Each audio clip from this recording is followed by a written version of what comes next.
你就是袁太太。你知道叫我袁太太，你就应该知道识相了。怪不得呢，我老公最近总是要坐飞机。原来有只飞机不要脸，勾引我老公。我警告你啊，马上离开我老公，不许再缠着他。袁太太，我没有缠着你老公。贱人，你以为你是谁呀？贪慕虚荣，不知廉耻。拜托你洗厕所的时候顺便照照镜子。你最好尊重别人，也是尊重你自己。我要你这只飞机教训我。说话反映人品，你完全不懂得自重。怪不得你老公出去找别的女人。你说什么？你再碰我一下，我就马上报警，告完你诽谤，再告你伤人。你以为你这样吓我，我就会害怕了吗？那你就试试。没记错，你是什么妇女会的主席，有头有脸的吗？闹到警局再上个头条，看到时候谁丢人？你这样的贱人，做得出那种丑事，肯定不要脸。我告诉你，就算杀了我老公，也不会便宜你这个贱人。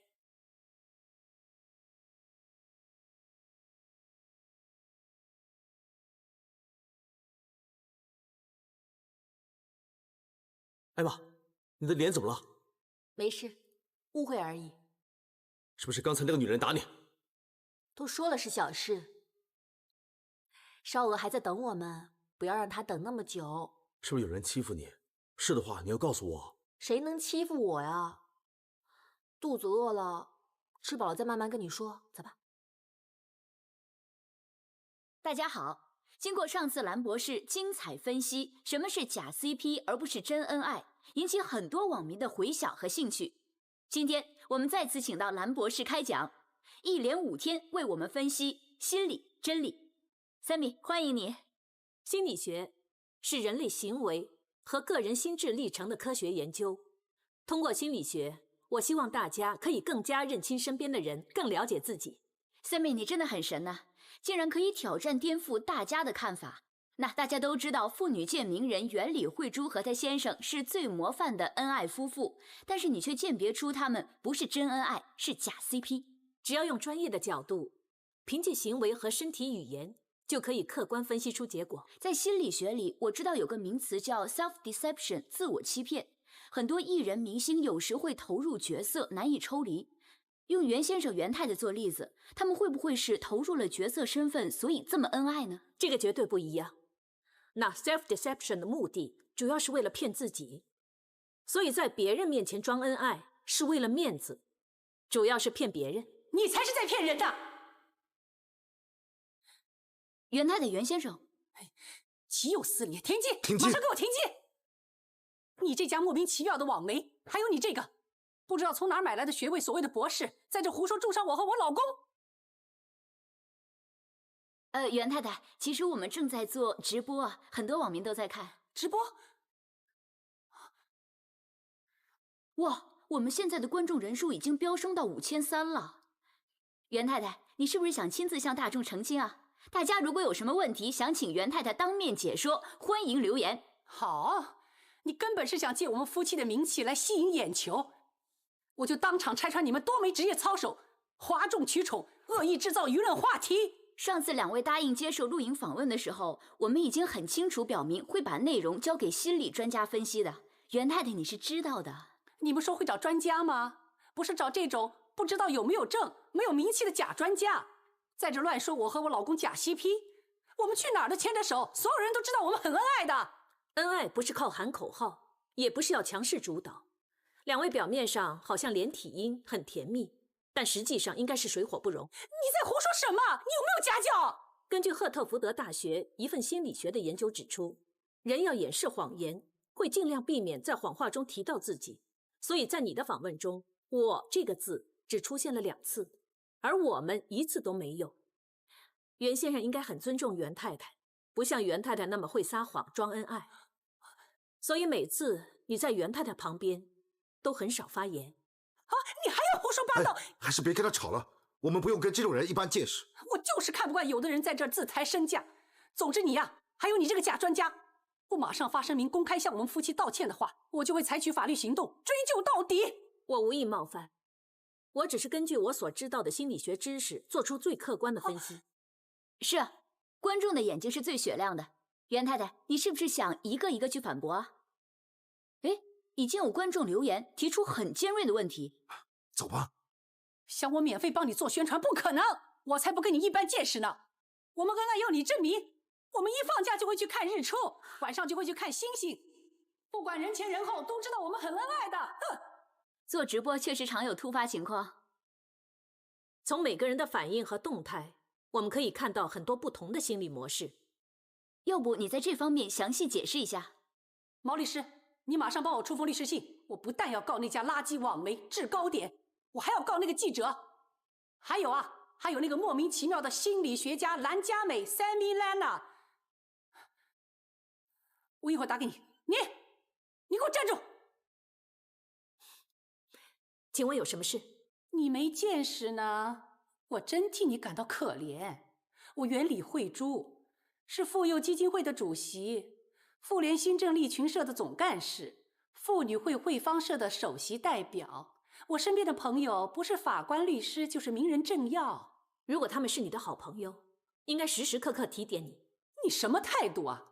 我想说这里人少，给你个机会道歉认错，你还不知趣，这么不识抬举？可能我说话比较直，不加修饰，但我只是用我的专业去分析我所看到和你不想承认的事实。袁太太跟袁先生的感情有没有问题？我相信你自己最清楚。有问题的人是你呀！读个垃圾博士，以为很权威，是专家。你赚多少钱一个月啊？你有多少家产啊？你惹毛了我告得你倾家荡产，卖身都赔偿不了我的名誉损失。我一定会搞臭你的，让你没好日子过。你等着去要饭吧。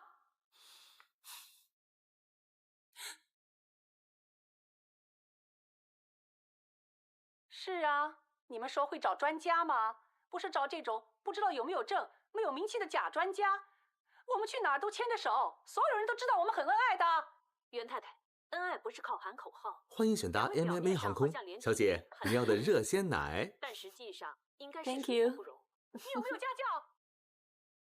还是哥哥最贴心，每次我飞长途回来，你都会让我临睡前喝杯热鲜奶。怎么样？有没有上去看过？我帮你换过床单被罩了，灯泡呢也换成了合适的。不过呢，我还是打算买个能调明暗的落地灯。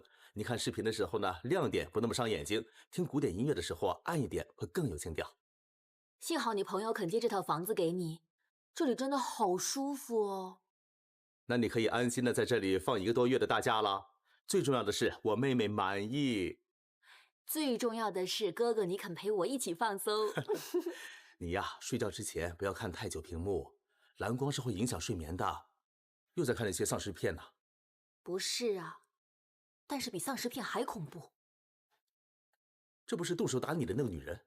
有些人就是这么霸道，这么惹人讨厌，最喜欢宣示主权，到处踢滚。这个女人又野蛮又麻烦，你真的还要去找她老公？你知道我没有选择，而且有些事一定要解决，不能再拖。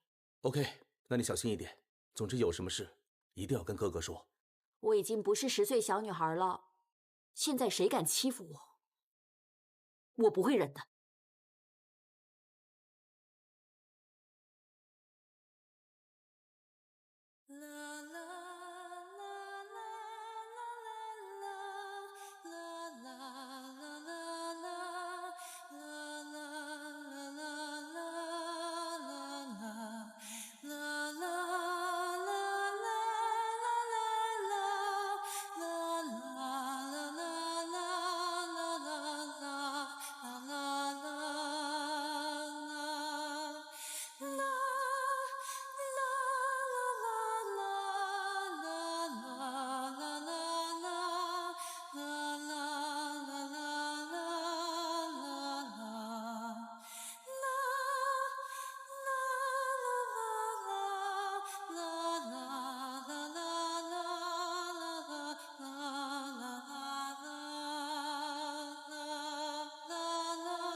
死者袁李慧珠和袁东来可以说是近期的话题性人物，无论在网上或者电视上，都能看到他们夫妻接受访问。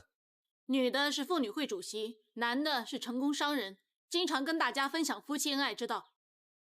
今天有对情侣在这附近看日出，拍照打卡之后，大约7点多，经过这里发现尸体，所以报警。2名死者的手机里找不到什么特别的，已经送到网罪科那边做详细的分析。看看会不会有资料被删除过。2名死者应该被人移动过。女死者2只鞋的后跟有磨损，男死者也一样，而且鞋底还卡了很多细碎的石子，是被人拖行刮到地面卡住的。他们后面的衣服都翻出来了，很明显是被人移动后再放回座位造成的。凶手为什么要这么做？相信搜证之后会有线索。我们先给尸体做 3D scan， 之后再移开尸体给你们搜证。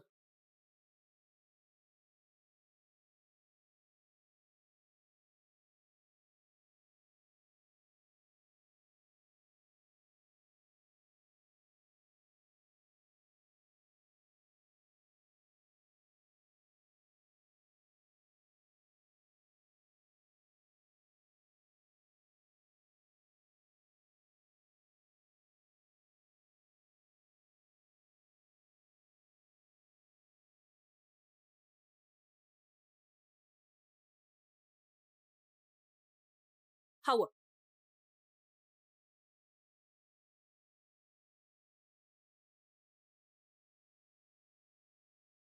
是血迹反应。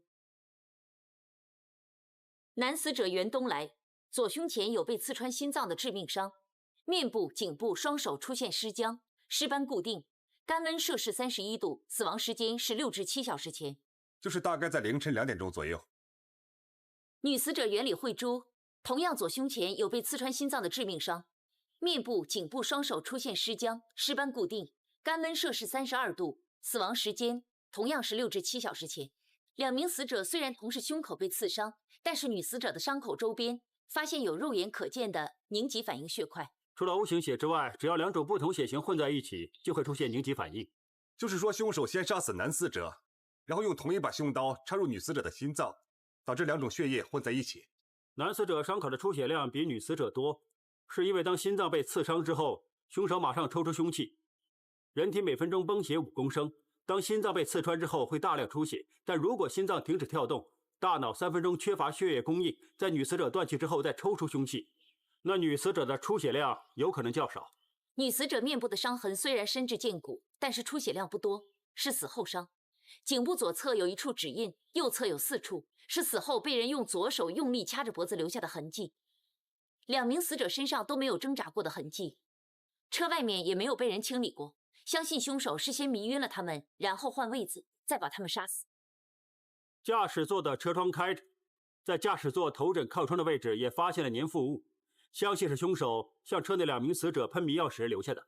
如果这样，这款迷药的浓度应该很高，2名死者才会在极短时间内失去知觉，所以身上没挣扎过的痕迹。2名死者在死后都被人搬动过，女死者死后还被人掐着脖子，在脸上画了个大叉。这个凶手跟他有很大的仇。不只有仇，还有很深的执念。凶手这么大费周章搬尸，一定是想呈现某个情景，达到某种目的。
经过详细解剖后，2名死者袁东来和袁李慧珠死因相同，都是心壁被刺穿致死，伤口形状和深度相仿，凶器是长且薄的刀，跟我之前说的一样。